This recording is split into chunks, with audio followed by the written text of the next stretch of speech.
Hello, সবাই কেমন আছেন? আশা করছি সবাই ভালো আছেন। জি, আমি ভালো আছি। আপনারা নিশ্চয়ই দোয়া করেছেন, সবার জন্য দোয়া করবেন। আমিও সবার জন্য দোয়া করি যেন সবাই ভালো থাকেন, যে যেখানে আছেন, যেভাবে আছেন। তো আজকে আমি আবারও এলাম কবিতা ফারজানা কবিতা ব্লগ থেকে।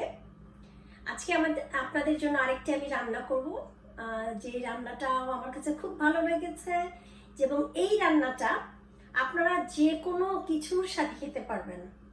সেটা ভাত হতে পারে, রুটি হতে পারে, পরোটা হতে পারে, নান দিয়েও খাওয়া যাবে, কোনো সমস্যা নেই। পোলাও দিয়েও খেতে পারবেন, খিচুড়ি দিয়েও খেতে পারবেন। তো আজকে আমি রান্না করব ডিম দিয়ে বেগুন ভাজা। এটা কিন্তু আমরা বেগুন ভাজা কিন্তু খাই, অনেকভাবেই খাই, কিন্তু এই ভাজাটা কিন্তু একটু ডিফারেন্ট ধরনের, একটু ভিন্ন রকমের। আপনার পরিবারে যারা বা আপনার বন্ধু মহলে যারা রান্না করতে পছন্দ করে, যারা রান্না করে খাওয়াতে পছন্দ করে, তাদের কাছে আপনি শেয়ার করতে পারেন। আশা করছি ভালো লাগবে সবার। এক দেখাতেই ভালো নাও লাগতে পারে, দেখুন ভালো লাগবে। তো আমার চ্যানেলটা আপনারা সাবস্ক্রাইব করবেন। আমার আরেকটি চ্যানেল আছে, কবিতাস পার্লার অ্যান্ড ক্রাফট ইউএসএ। সেখানে আমার বিউটি পার্লারের যাবতীয় যে কাজগুলো, সেগুলো আমি সেখানে ভিডিও আপলোড করে থাকি। আপনারা সেই চ্যানেলটা অবশ্যই লাইক দেবেন, শেয়ার করবেন, সাবস্ক্রাইব করবেন। তাহলে চলুন শুরু করি ডিম দিয়ে বেগুন ভাজা।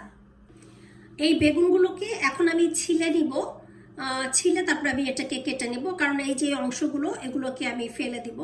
তারপরে এগুলোকে আমি একটু লম্বা, আমরা যে চচ্চড়ি রান্না করি সেই টাইপের করে আমি এখন এগুলোকে আগে কেটে নেব। তো আমি এই বেগুনটাকে এখন কাটছি।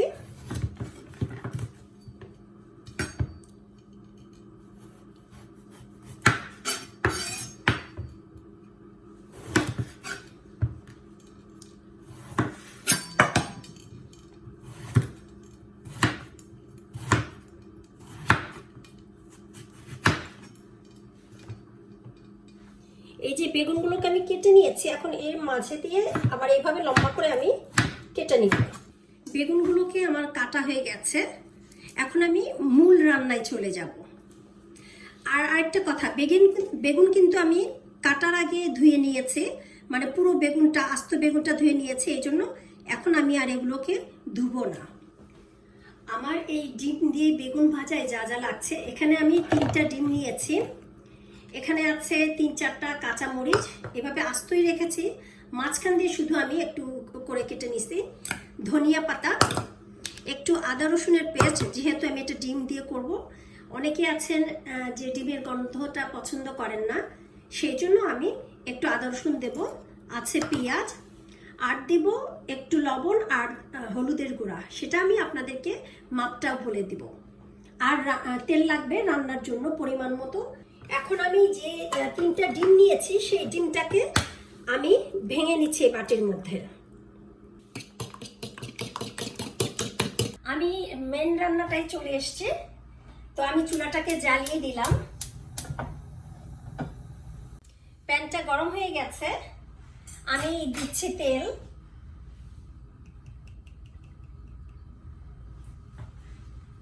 আমি যে ডিমটা নিয়েছি, সেই ডিমটাকে কিন্তু আমি আগে স্ক্রাম্বল করে নেব।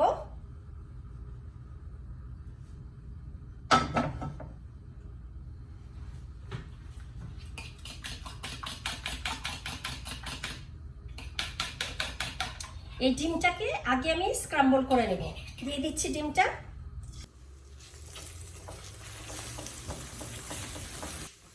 ডিমটা আমার হয়ে গেছে, এটা এখন আমি একটা বাটিতে ঢেলে নিচ্ছি। আবারও দিচ্ছি তেল। তেলটা গরম হয়ে গেছে, আমি এর মধ্যে বেগুনগুলোকে ছেড়ে দিলাম।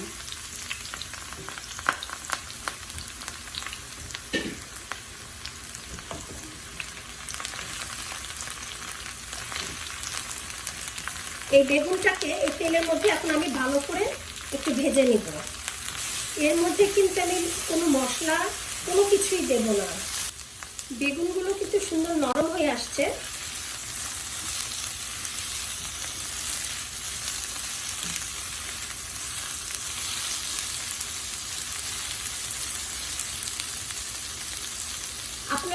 দুটা ডিম দিয়েও করতে পারবেন, তবে আমি এখানে 3টে ডিম ব্যবহার করছি। বেগুনগুলো আমার মোটামুটি ভাজা হয়ে গেছে।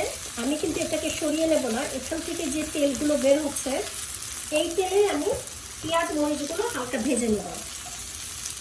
কারণ এখন যদি আমি আরও তেল দিই পুরো তেল হয়ে যাবে।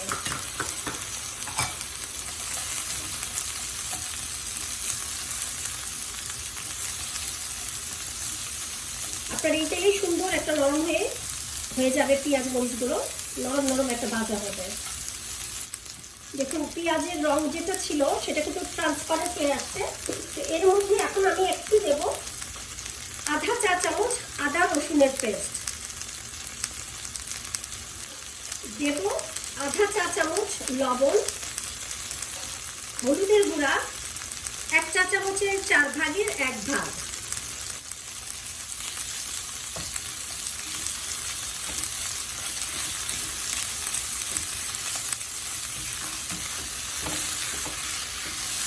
কারণ এই মশলাটা নাড়তে নাড়তে আমার মশলার গন্ধ যেটা সেটা চলে যাবে। আপনারা যদি একটু ভালো করে নেড়ে দেন, এটা একটু ভাজা ভাজা হতে হতেই কিন্তু মশলার কোনো গন্ধ থাকবে না, একদম মশলাটা এটার সাথে সুন্দর করে মিশে যাবে।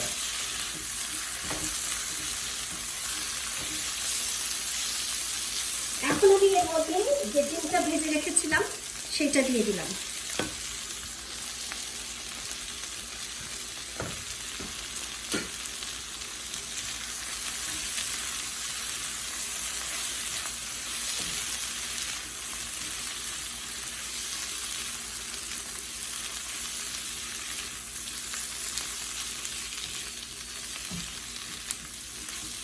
আর দেব ধনিয়া পাতা,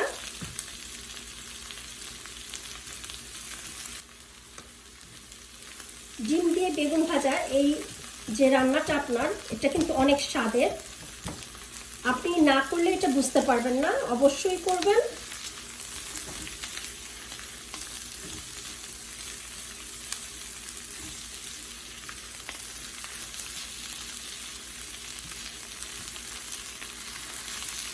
দেখুন আমার কিন্তু বেগুন একদম সেদ্ধ হয়ে গেছে, কারণ যখন আমি এরকম করছি পুরো বেগুনটা অর্ধেক হয়ে যাচ্ছে। চুলাটাকে একটু কমিয়ে দেবো। এখন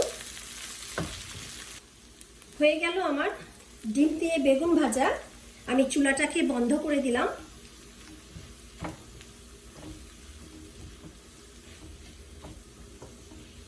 এখন আমি এটা সার্ভ করব একটা বলে।